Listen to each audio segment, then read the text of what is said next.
On Monday, President Biden stunned the world when he walked the streets of Ukraine's capital city alongside President Volodymyr Zelensky in the middle of a hot war.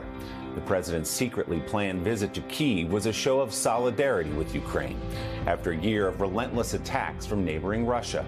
12 months ago at this time, Vladimir Putin fully expected it would be he who was walking triumphantly through Kyiv.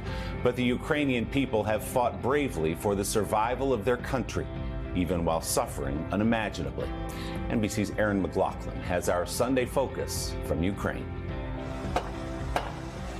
Much of the city of Bucha is being rebuilt, and resident Vasyl Mochan is relieved.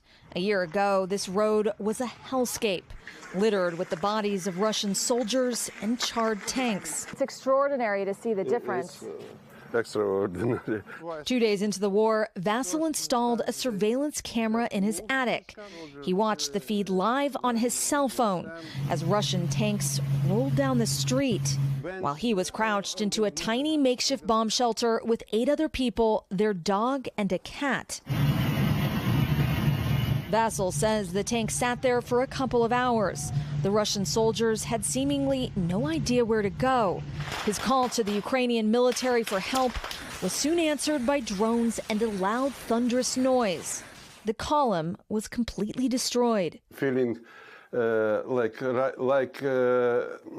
rock concert with earthquake. No one on the street died? No, my neighbor, everybody lived. Meanwhile, a mere 15 miles away in Kyiv, City Councilman Dmytro Bilotserkovets was scrambling to ready the capital for war. We understand that Mr. Putin is a crazy man.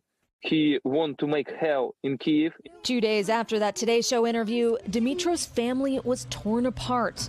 As his wife, Irina, was driving through the capital, he says Ukrainian soldiers mistakenly opened fire, a bullet fragment shattering her left eye.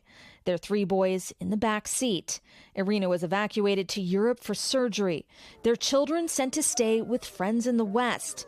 Dmytro stayed in Kyiv to fight for the capital's survival. It was very philosophical question for every Ukrainian. He will go or he will stay and fighting for his city, for his country. Did you get a gun? Yeah. Shortly after his street was bombed, Vasyl says the Ukrainian military retreated and the Russian occupation began. We use this entrance and Russia, boom, boom, boom. Vasyl and his wife eventually escaped to Europe through a green corridor. 3 weeks later, the Ukrainians won the battle for Kyiv. Dmytro was one of the first Ukrainian officials to enter liberated Bucha, bearing witness to the horrors that had unfolded there. Many families, many people were broken their life because of ambition of one man.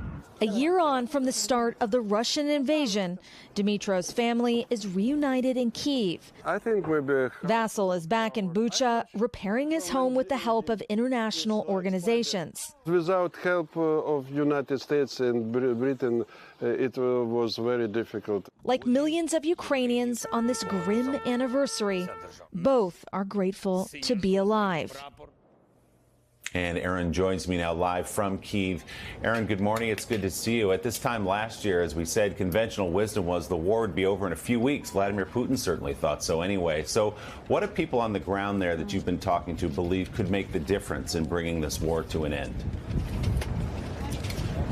Willie, an advisor to the Ukrainian military tells me at this point in the conflict, both sides are running out of ammunition, which is why Ukrainian officials believe that if they can get that Western supplies and weapons and ammunition to the front lines and fast, they'll have a decisive advantage on the battlefield. A senior advisor to President Zelensky telling me that he believes this conflict could reach a turning point by the end of spring.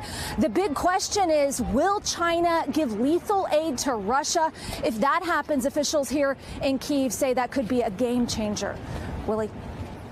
And President Zelensky still calling for those jets. President Biden says not yet, but we'll see if they do arrive there. Erin McLaughlin in Kyiv for us this morning. Erin, thanks so much.